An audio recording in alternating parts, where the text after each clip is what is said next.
everybody, this is Alchemist2 and I'm back again with another book review.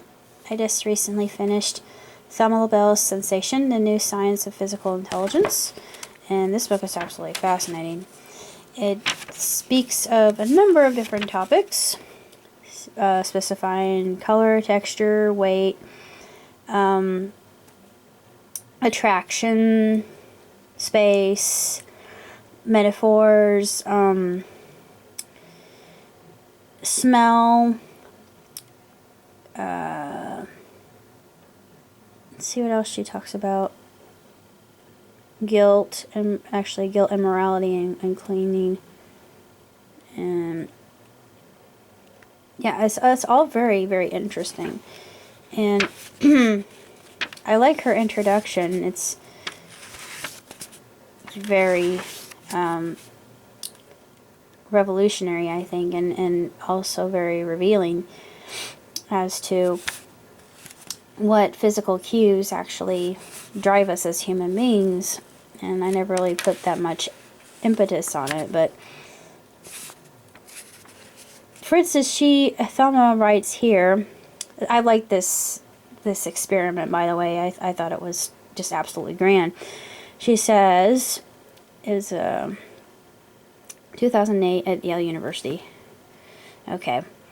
When the participant is, okay.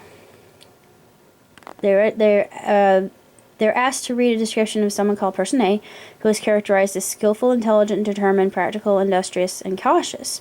Unbeknownst to the participants, Person A was fictitious. They were asked to rate Person A from a list of 10 additional traits not included in the written description. Half of the traits were on the warm, cold spectrum. Traits that might be associated with warm or cold personalities. They were identified by words such as generous or ungenerous, good-natured or irritable, sociable or antisocial, caring or selfish. The remaining traits were unrelated to the warm-cold aspect and included descriptions such as talkative, quiet, strong, weak, honest, or dishonest. Behold the power of holding a warm cup of coffee. Participants who held the cup of coffee for a few moments in the elevator rated Person A as significantly more generous, good-natured, and caring than the iced coffee holding counterparts. People who held the cold cup were far more likely to see Person A as ungenerous, irritable, or selfish. Yet, all felt pretty much the same about the adjectives unrelated to the warm-cold aspect, no matter which coffee the subjects held before they sat down. Could the insignificant act of holding a warm cup of coffee in an elevator really make you see people around you as nicer? What's really going on here, psychologically speaking? This finding that physical warmth promotes interpersonal warmth was so surprising that many scientists raised their eyebrows and asked if it could be true. Yet, as you will soon see, temperature influences our relations to real people, just as it affected participants' initial judgments of anonymous people they only read about. Temperature can even influence our perceptions of intimacy and connection. And she goes on here, and I like the way she writes. She's very analytical and descriptive.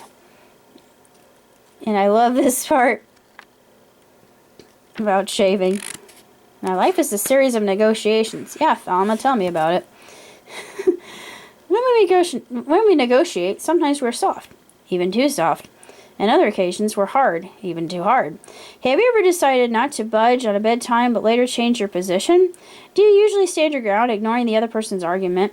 The embodied cognition studies suggest that our perceptions of a situation can be influenced by a simple contact with rough or smooth or hard objects in the environment. Our attitudes, she talks about owning pets, for instance, and how that can bring out a more gentle perception or reaction to a situation. Yeah. To help smooth over any tensions from the day, you might even shave your face or legs or wear night clothes made of soft, silky fabric for that extra nudge of influence. In domestic life, these results might help us with our children who like soft toys. Psychologists call security objects, such as blankets or soft toys, to which children develop attachments, transitional objects. Yeah, like Linus and his blanket. Now that makes sense. Yeah, she talks about pets, like, and weight, and it's just really an interesting book, so I'm glad I got a chance to read it. But that's all I have to say about this particular book. I give it 2 thumbs up. 5 stars hands down. It was definitely a very revealing book about how we humans perceive the world and how environmental cues tip us off and how they can influence us so deeply. Till next time. Ciao, Tootsie. Live long, prosper.